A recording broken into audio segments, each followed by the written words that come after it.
জাতীয় সংসদ নির্বাচন আসন্ন। নির্বাচনকে ঘিরে ভোট ব্যাংক বৃদ্ধিতে রাজনৈতিক দলগুলোর উভয়মুখ রক্ষার কৌশলে বাড়ছে সহিংসতা, ঘটছে প্রাণহানি। বাড়িঘরে চালানো হচ্ছে হামলা, বাদ যাচ্ছে না অগ্নিসংযোগের মতো ঘটনাও।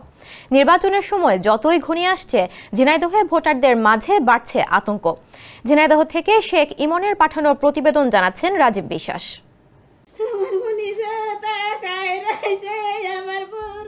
আদরের সন্তানকে হারিয়ে মায়ের বুক ফাটা আর্তনাদ। ছেলের স্মৃতি ভুলতে পারছেন না আজও। বুক ভাসানো কান্না থামেনি তার। Japan Bangladesh joint venture company JBS holdings limited.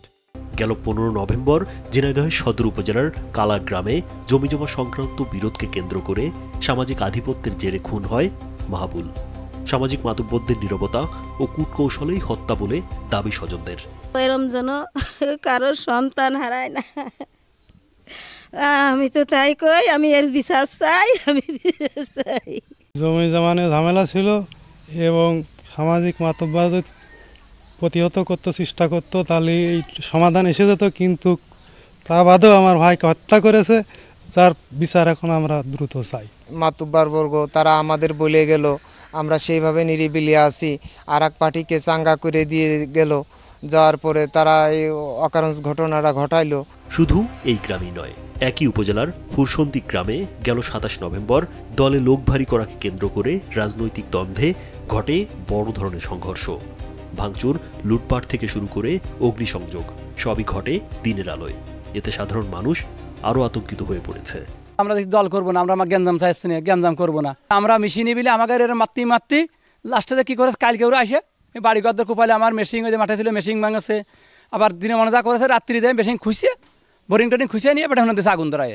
সরকারের কাছে আমরা এটুকু অনুরোধ করছি যে আমরা কোনো দলাদলি চাই না, আমরা নিরাপত্তা চাই। এই নির্বাচনকে কেন্দ্র করে বিভিন্ন সমাজের নেতৃবৃন্দ, রাজনৈতিক নেতারা বিভিন্ন তুচ্ছ ঘটনাকে কেন্দ্র করে তাদের সমাজের লোক ভারী করার জন্য মারামারি, দাঙ্গা, হাঙ্গামা ইত্যাদি করতেছে, এমনকি মার্ডারের মতো ঘটনা ঘটতেছে। জাতীয় সংসদ নির্বাচন ঘনিয়ে আসতেই ঝিনাইদহের সকল নির্বাচনী আসনেই বাড়ছে সহিংসতা। রাজনৈতিক দলগুলোর নীরবতা আর ভোট ব্যাংক রক্ষার কৌশলে আতঙ্ক ছড়িয়ে পড়েছে ভোটারদের মাঝে। ভোট আসলে এরকম নেটাগঞ্জাম সুষ্ঠুভাবে আমরা ভোট দিতে পারি না, আমরা তো আতঙ্কের মধ্যে। দেশের যে পরিবেশ, ভোটের মাঠে গিয়ে যে আমরা নির্ভয়ে ভোট দিতে পারবো কিনা এটা নিয়ে অনেক সংশয় আছে। আমরা চাই যে ভোট সুষ্ঠু ও নিরপেক্ষ হোক, দেশে যাতে কোনো বিশৃঙ্খলা পরিবেশ না হয়। ভোটাররা বলছেন, নির্বাচন এলেই বিভিন্ন গ্রামে রাজনৈতিক নেতাদের পেশি শক্তি প্রদর্শনে ঘটে এ ধরনের ঘটনা। এতে সুষ্ঠু পরিবেশে ভোট কেন্দ্রে যাওয়া নিয়ে রয়েছে নানা শঙ্কা। নিরাপত্তা নিশ্চিত থাকলেই তারা সৎ, যোগ্য ও উন্নয়নমুখী প্রার্থীকে ভোট দিতে পারবেন, এমনটাই আশা সাধারণ ভোটারদের। আমরা এমন একটা প্রার্থী চাই যে আমাদের জনগণের জন্য কল্যাণমূলক কাজ করবে। আমরা শ্রমিক শ্রেণীর মানুষরা নির্বাচন পরে এবং আগে কৃতদাসের মূল্যায়নও পাই না। অন্ততপক্ষে কৃতদাসের মূল্যায়ন যদি পাই, তবুও আমরা শান্তি পাবো। আগামী নির্বাচনের প্রত্যাশা করি এমন জনপ্রতিনিধি আসবে যে শ্রমিকদেরকে মূল্যায়ন করবে। নির্বাচন সুষ্ঠু করতে আইন শৃঙ্খলা পরিস্থিতি স্বাভাবিক, এমনকি নির্বাচন পরিচালনার সঙ্গে জড়িতদের নিরপেক্ষ থাকার দাবি সচেতন মহলের।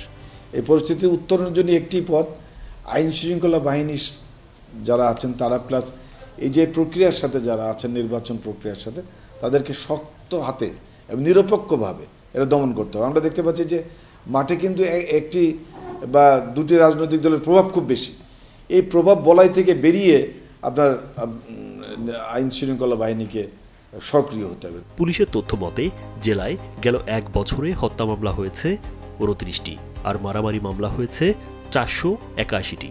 ঝিনাইদহের 6টি উপজেলায় 4টি সংসদীয় আসনে মোট ভোটার সংখ্যা 15,96,355 জন।